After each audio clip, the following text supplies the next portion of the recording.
Félix Tshisekedi appelle la RDC à assumer le leadership dans la lutte contre le réchauffement climatique.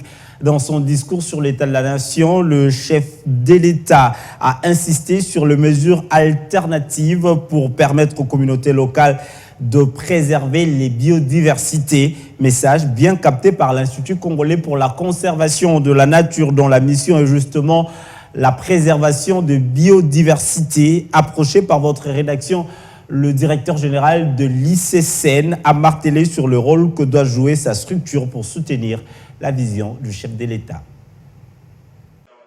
Félix Tshisekedi, dans son discours sur l'état de la nation, a appelé la République démocratique du Congo à assurer son leadership naturel comme pays solution au changement climatique par la matérialisation de son agenda. Il faut mettre les caps vers les actions à impact concret sur la vie des populations. Il est impératif de concilier la conservation de nos forêts et de nos tourbières pour juguler la crise climatique avec notre engagement à combattre la pauvreté qui est l'une des causes majeures de la déforestation en Afrique. Il est préférable de leur proposer au préalable des alternatives durables. Pour le directeur général de l'Institut congolais pour la conservation de la nature, dont la mission est la préservation de la biodiversité, le mot d'ordre du chef de l'État est bien capté. C'est notre mission d'animer les communautés locales pour en faire des partenaires de la préservation de la nature.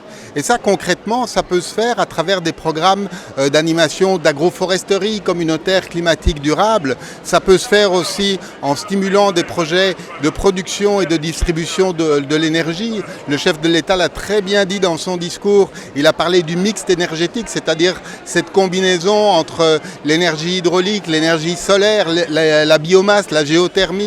Autant d'activités que nous pouvons organiser avec les communautés locales et bien sûr aussi avec les peuples autochtones autour des aires protégées de la République démocratique du Congo. L'ICCN, qui travaille avec les ministères de l'Environnement, Tourisme et Défense, s'aligne sur les directives du chef de l'État. Nous nous alignons sur les directives du chef de l'État et notamment, et ça c'était très important, dans notre capacité à mobiliser nos propres ressources à travers justement la valorisation des activités agroforestières, à travers l'écotourisme, à travers la production, la distribution de l'énergie, aussi et surtout à travers la finance du climat, la finance du carbone, qui nous offre de très très intéressantes perspectives que nous allons exploiter à l'Institut congolais de conservation de la nature. Félix Tshisekedi a aussi rappelé le combat du crédit carbone, ce qui suppose donner de la valeur à l'actif sur lequel repose ce crédit carbone. La forêt, l'eau, les tourbières et ses biodiversités sont organisées dans les aires protégées, ce qui donne plus de responsabilités à la sauvegarde assurée par l'ICCN.